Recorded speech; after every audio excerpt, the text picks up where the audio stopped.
जय Malhar news चॅनलच्या सर्व प्रेक्षकांना सपना चौधरीचा नमस्कार। नंदुरबारात शिवसेना शिंदे गटाच्या पदाधिकाऱ्यांवर अॅट्रॉसिटीचा गुन्हा।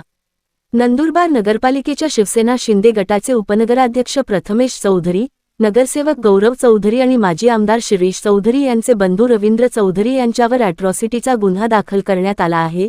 बाबा रिसॉर्ट येथे झालेल्या चौधरी समाजाच्या कार्यक्रमात अनुसूचित जातीच्या महिलेचा अपमान करत जातीवाचक शिवीगाळ केल्याचा आरोप करण्यात आला आहे। उपनगर पोलीस ठाण्यात शिंदे गटाच्या पदाधिकाऱ्यांवर अॅट्रॉसिटीचा गुन्हा दाखल झाला आहे। उपनगराध्यक्ष प्रथमेश चौधरी आणि नगरसेवक गौरव चौधरी यांच्यावर 2 महिन्यांपूर्वीही अॅट्रॉसिटीचा गुन्हा दाखल झाला होता। त्यातच पुन्हा एकदा गुन्हा नोंद झाल्याने नंदुरबारच्या राजकीय वर्तुळात चर्चेला उधाण आले आहे। या प्रकरणामुळे शहरातील राजकीय वातावरण तापण्याची शक्यता व्यक्त केली जात आहे। उपनगर पोलिसांकडून पुढील तपास सुरू आहे।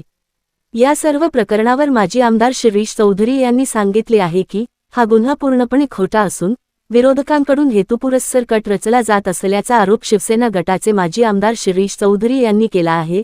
कमी वयात माझ्या मुलाला उपनगराध्यक्षपद मिळाल्यामुळे राजकीय द्वेषातून हा प्रकार घडवून आणला जात असल्याचा दावा त्यांनी केला। कार्यक्रम 1 तारखेला झाला असताना 9 तारखेला गुन्हा दाखल करण्यात आल्यामुळे या प्रकरणामागे वेगळेच राजकारण असल्याचा आरोपही त्यांनी केला आहे। त्यामुळे विरोधकांना हे षडयंत्र रचत आहेत। मात्र न्यायदेवतेवर आमचा पूर्ण विश्वास आहे। ज्या लोकांनी शिवसेनेत प्रवेश केले आहेत त्यांनाच टार्गेट केलं जात आहे। पोलीस अधिकाऱ्यांचा वापर वेगवेगळ्या पद्धतीने होत असल्याचा आरोप माजी आमदार शिरीष चौधरी यांनी केला आहे। सपना चौधरी, जय मल्हार न्यूज, नंदुरबार। मी आजच पेपरमध्ये वाचलं की माझ्या मुलगा प्रथमेश उपनगराध्यक्ष नंदुरबार नगर परिषद बंधू यांच्यावर काही अॅट्रॉसिटीचा गुन्हा दाखल करण्यात आलेला आहे असं म्हणून। आता वास्तविकता पाहता तसा काही प्रकार घडलेला नाहीये। कोणी हेतू पुरस्कार या गोष्टी करत असतील तर पोलीस प्रशासनाला आम्ही विनंती केली की तुम्ही चौकशी करा। ही घटना 1 तारखेला घडली, 9 तारखेला FIR होते, हे कुठंतरी वेगळं वळण लावते आणि त्या व्यक्तीला ही व्यक्ती भेटली सुद्धा नाही, बघितलं सुद्धा नाही, कुठं प्रकार झाला हेही नाही आणि अशा पद्धतीचा हा खोटा गुन्हा दाखल यांनी केलेला आहे। प्रथमदर्शनी आपण विचार केला पोलिसांकडे कोणी फिर्याद गेला तर त्यांच्या आद्य कर्तव्य पोलीस फिर्याद घेऊनच येतात, परंतु चौकशी करूनच पुढची कारवाई करण्यासंदर्भातले आमची विनंती आहे। जे खरं असेल ते खरं करा, जे खोटं असेल ते खोटंच आहे आणि त्या पद्धतीने आपण योग्य ती कारवाई करा, एवढी आम्ही पोलीस प्रशासनाला आम्ही विनंती केलेली आहे।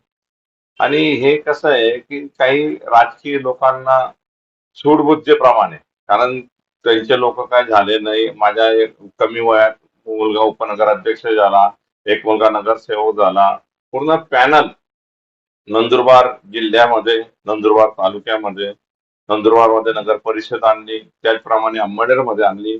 हा कुठंतरी त्यांचा राग सहन होत नाहीये की या 2 महिन्यामध्ये शिवसेनेमध्ये प्रवेश केला। माननीय एकनाथ शिंदे साहेबांच्या मार्गदर्शनाखाली माननीय आपले पालकमंत्री जळगाव जिल्ह्याचे गुलाबराव यांच्या मार्गदर्शनाखाली अंमळनेर नगर परिषद आम्ही एक हाती सत्ता घेतली। त्याचप्रमाणे आम्ही सगळे मिळून माननीय चंद्रकांत रघुवंशी साहेब असतील, आमच्या दादा असतील, आम्ही मिळून नंदुरबार नगरपालिकेची सत्ता घेतली। तर हा राग त्यांच्यामुळे असल्याने आणि माझा मुलगा कमी वयात उपनगराध्यक्ष झाला याचा राग त्यांच्याला असल्याने हे षडयंत्र ते रचत आहे। परंतु न्याय देवतेकडे आमचा पूर्ण विश्वास आहे आणि पोलीस प्रशासनावर आमचा विश्वास आहे की ते सगळे सखोल चौकशी करतील आणि नंतर सगळ्या गोष्टी। तिथं ज्या वेळेस आम्ही प्रवेश केला शिवसेनेमध्ये, की ज्या लोकांनी प्रवेश केलेला आहे, विशेष म्हणजे समाजाचे लोक असतील, बाकी आमच्या सोबत फिरणारे लोक असतील, त्यांना हेतू पुरस्कार टार्गेट करण्यात येतो आणि यामध्ये कोण कोण त्यांच्या पाठीशी आहेत, कुठले काय आहेत, या सगळ्या गोष्टी आम्हाला कळलेल्या आहेत। परंतु कायदा हा सगळ्यांसाठी राहतो आणि या कायद्याप्रमाणे ज्या काही गोष्टी घडतील, जो अन्याय आमच्यावर झाला, आम्ही न्याय मागण्याचा आम्ही तो पूर्ण प्रयत्न करतोच आहे आणि अशा पद्धतीने भविष्यात होणार नाही याची काळजी या सगळ्या शासनाने घ्यावं लागेल। कारण या पोलीस अधिकाऱ्यांचा वापर वेगवेगळ्या पद्धतीने होतोय, हा कुठंतरी थांबवावं लागेल, यासाठी निश्चितच आम्ही न्याय मागू.